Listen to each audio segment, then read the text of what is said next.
Assalamualaikum warahmatullahi wabarakatuh. Sampurasun, Widya Rahayu Sagunan. Masih bersama saya, Mariani Ngaji Diri, Ngaji Alam, Ngaji Kitab. Untuk sementara ini saya memang sedang mengurangi agenda saya kuliah ini.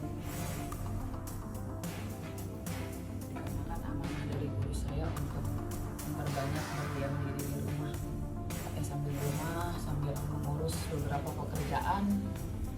Saya juga mencoba untuk kita ngaji bareng-bareng aja intinya. Teman-teman, tolong apa yang saya jabarkan di sini ataupun segala sesuatu yang keluar dari pandangan saya ini tidak ditelan mentah-mentah, tapi silakan dicerna kembali, dicari lagi, diverifikasi lagi, dan ditanyakan lagi ke dalam diri teman-teman semua ya. Dan tentunya di sini saya pisah dulu ya, kebenaran diri, alam atau yang kesepakatan umum ya istilahnya, dan kebenaran ilahi ya, Tuhan yang Maha Esa. Ya, di sini bukan ranah saya ya, karena segala kebenaran yang hakiki tentunya hanyalah milik Allah. Saya mungkin akan berbicara di sini dan di sini berdasarkan pengalaman, pemahaman, dan apa yang sudah saya pelajari selama kurang lebih beberapa tahun terakhir. Kan banyak para ulama dan juga orang-orang terdahulu mengingatkan, sampaikan walau satu ayat seperti itu. Ambil yang menjadi manfaatnya, ya tiada kemudaratan dan tiada kebermanfaatan, semuanya terjadi atas izin Allah. Saya mau membahas dulu perkembangan evolusi teori atau model keselamatan ya, safety di sini. Nah, saya persempit ranahnya industri. Nah ya, teman-teman, ranahnya industri. Jadi sebetulnya saya buat chartnya dulu nih ya. Mulainya berkembang teori-teori ataupun model-model kecelakaan kerja ya, itu di tahun 1920, tepatnya ketika terjadi sebuah kecelakaan yang besar di situ. Setelah diinvestigasi diketahui penyebabnya adalah kesalahan teknis.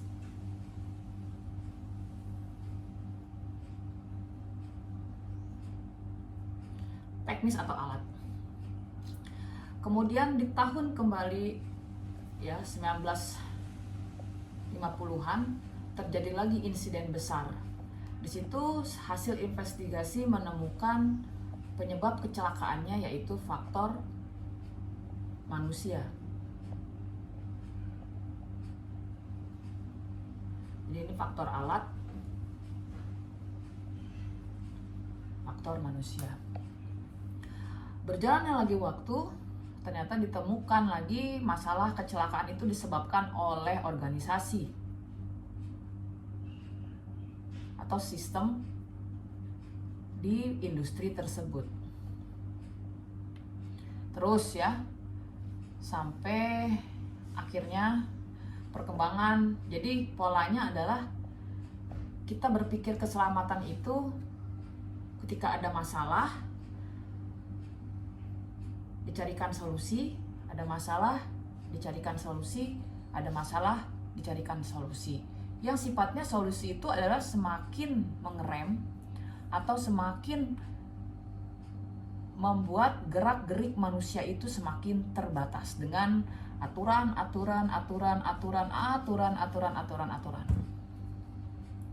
Mungkin teman-teman yang di dunia industri paham ya, kalau di sebuah perusahaan itu tentunya harus ada SMK 3, ada ISO dan lain-lain. Itu juga salah satu bentuk dari aturan-aturan yang lahir dikarenakan hasil-hasil investigasi kecelakaan. Jadi pola pikir keselamatan kita itu selalu berdasarkan dari ada kejadian, ditemukan penyebabnya, lalu dilakukan kontrol atau upaya-upaya untuk memitigasi, meminimalisir terjadinya kejadian yang serupa. Ini adalah framework pola pikir keselamatan sampai saat ini. Namun di beberapa negara-negara maju dan beberapa industri-industri yang lebih maju seperti industri pesawat ya, industri terbang aviation seperti itu, di industri-industri yang lebih high risk, sudah ada beberapa profesor yang mengembangkan teori yang namanya resilient engineering.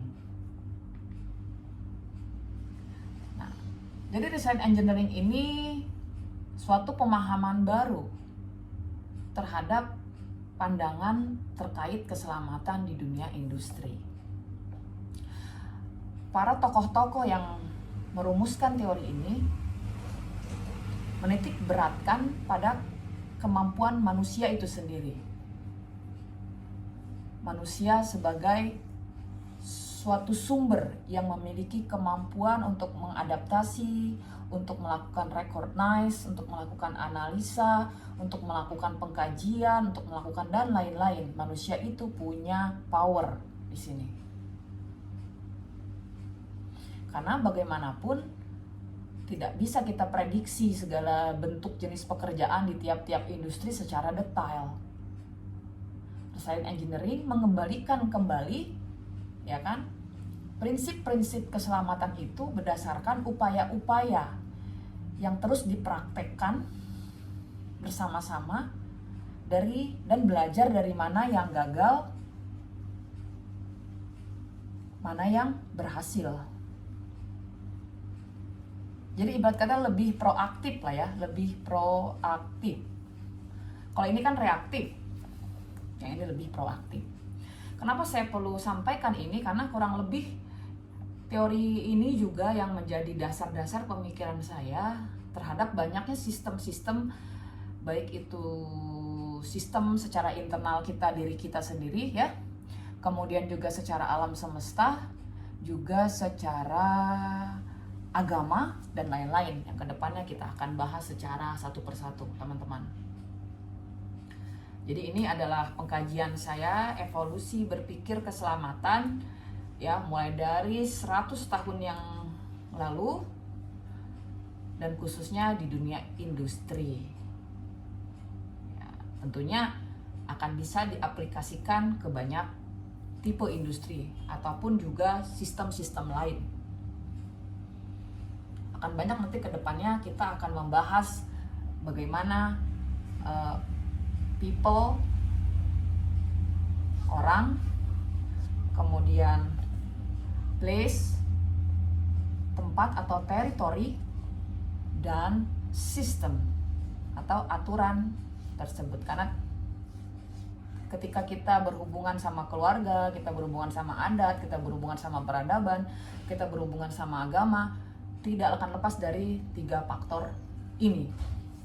Ya, seperti itu. Nah, untuk teman-teman yang mungkin ada pertanyaan atau mungkin ada masukan, silahkan komen di video ini. Insya Allah saya akan coba menjawab sesuai ke pemahaman saya seperti itu. Dari sini dulu ya, ini hanya gambaran besar. Ini saya mengkajinya secara ilmu dan teori. Tentunya ilmu dan teori itu sudah ada data-data pengkajian secara sistematis ya yang dilakukan oleh para peneliti, khususnya praktisi-praktisi di dunia keselamatan kerja di industri.